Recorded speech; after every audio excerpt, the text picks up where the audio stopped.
avions étaient signalés par radar, étaient captés par radar depuis Maubert-Fontaine, chez May, et vers deux églises.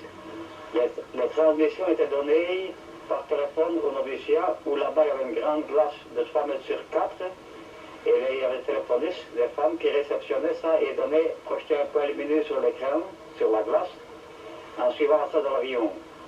De l'autre côté de la glace, il y avait d'autres femmes qui repéraient ce point lumineux et le transmettaient à la frontière allemande pour l'autre barrière de radar qui avait de l'autre côté pour la défense. Au retour des avions, ils étaient de nouveau repérés par le radar de Saint-Laurent et de Hezemont et repris sur la glace jusqu'à la frontière française. Also in dieser Räume befanden sich also zwei Radar. Dans chaque secteur se trouvaient deux radars qu'on appelait géant rouge et géant bleu. Le bleu avait comme mission de guider le chasseur, tandis que le rouge devait traquer le bombardier. Les résultats de ces deux radars étaient projetés sur une table en verre. On voyait un point bleu représentant le chasseur allemand et on devait guider ce point bleu le plus possible derrière le point rouge qui était le bombardier.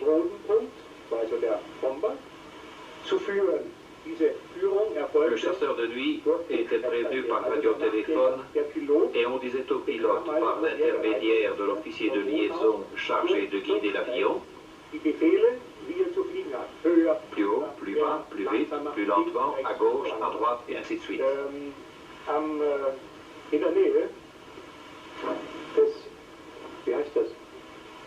Au noviciat de Florène se trouvait le centre de renseignement et de communication des radars. Dans le noviciat se trouvait un mess des officiers et là-bas logeait également le personnel du quartier général qui devait s'occuper des appareils du noviciat.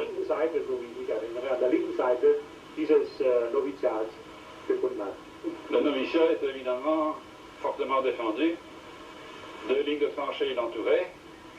De plus, à plusieurs endroits, il y avait des miradors, dont l'un était très élevé et du-dessus desquels on pouvait même voir les pistes du champ d'aviation. Dans la prairie se trouvait toute une ligne de fil de fer barbelé. Cette prairie servait également de champ d'aviation, si on peut dire, pour les petits avions qui amenaient des officiers supérieurs ici au noviciat. Le long de la route de la tannerie allant vers Saint-Aubin. Ce mur est un vestige intact de ce que fut le noviciat des Pères.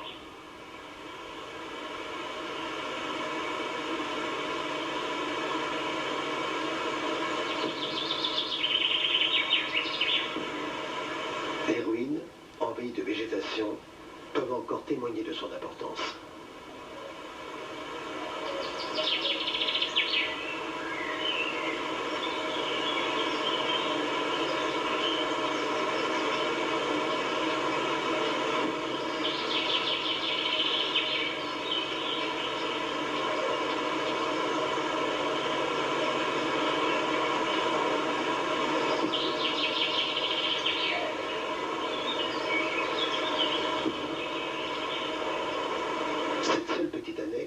Préservé, de même qu'un vaste hangar où étaient garés les véhicules allemands.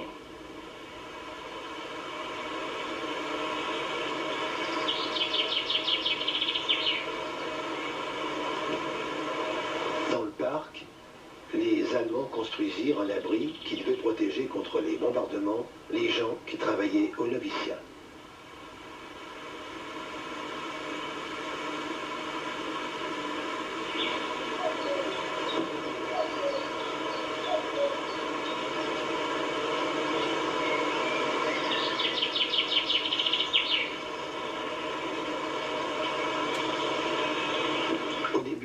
L'approche finale du chasseur sur sa proie se faisait à l'aide de puissants projecteurs qui permettaient aussi parfois à la flaque, répartie tout autour des installations militaires, de pointer ses batteries vers le bombardier. Flakbatterien feuern. Scheinwerfer tasten den nächtlichen Himmel ab.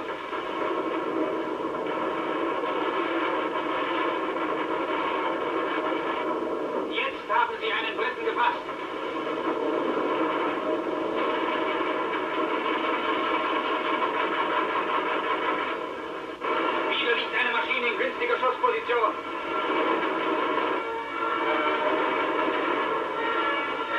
Der Feind brennt und stürzt ab. Par la suite, les chasseurs furent équipés d'un radar Liechtenstein SN2 d'une portée de 5 km.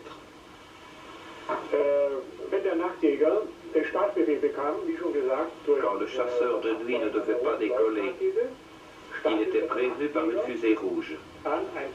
Lorsqu'il devait décoller, il est averti par le tir d'une fusée verte et devait gagner un endroit du secteur 7, celui de Florène, qui lui avait été désigné.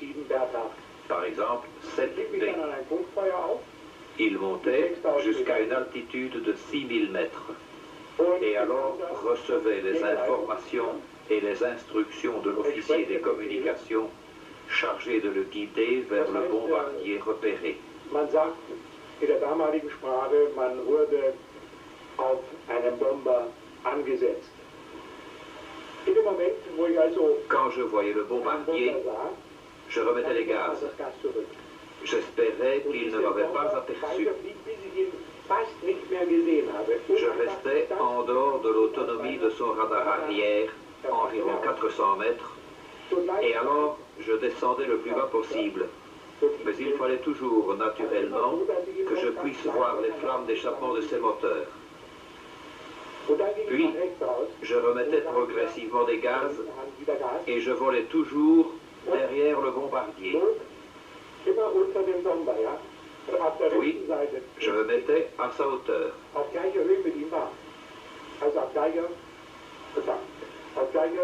Donc, là était le bombardier et moi j'étais là. Et à un moment donné, je quittais ma position de côté du bombardier, me mettais en dessous de lui et je faisais tous les mouvements comme lui. Je faisais tous les mouvements qu'il faisait.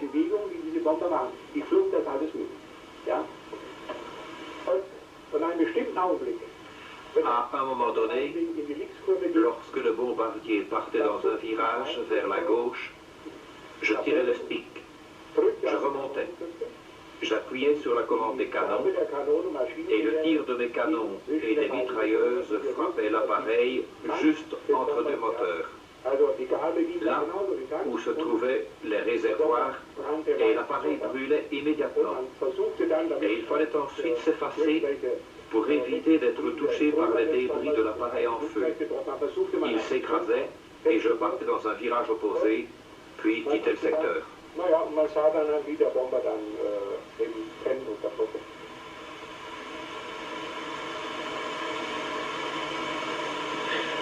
En examinant les carcasses des avions abattus, les Allemands se rendaient compte d'éventuelles améliorations techniques. C'est ainsi qu'ils découvrirent que certains bombardiers étaient équipés d'un radar arrière et modifièrent leur tactique d'approche pour éviter son champ d'action. Parfois, il est difficile de retrouver des équipements intacts dans les débris calcinés. Les équipages de ces avions sont enterrés au cimetière de Florène.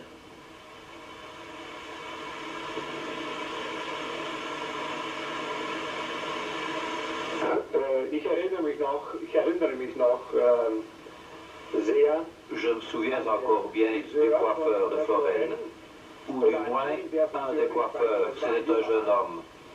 C'est lui qui coupait les cheveux. Et je ne sais pas comment il faisait, mais ce coiffeur savait pratiquement tout ce qui s'était passé à Florène durant la nuit. Mieux que moi. Et quand j'allais chez lui, il me disait « Ah, capitaine Meister, vous avez encore abattu 2 Lancaster cette nuit. »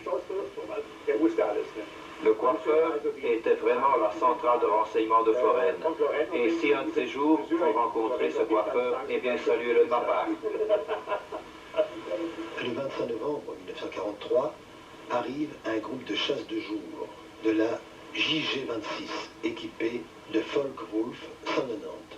Eux ne resteront que 5 mois et repartiront en avril 1944.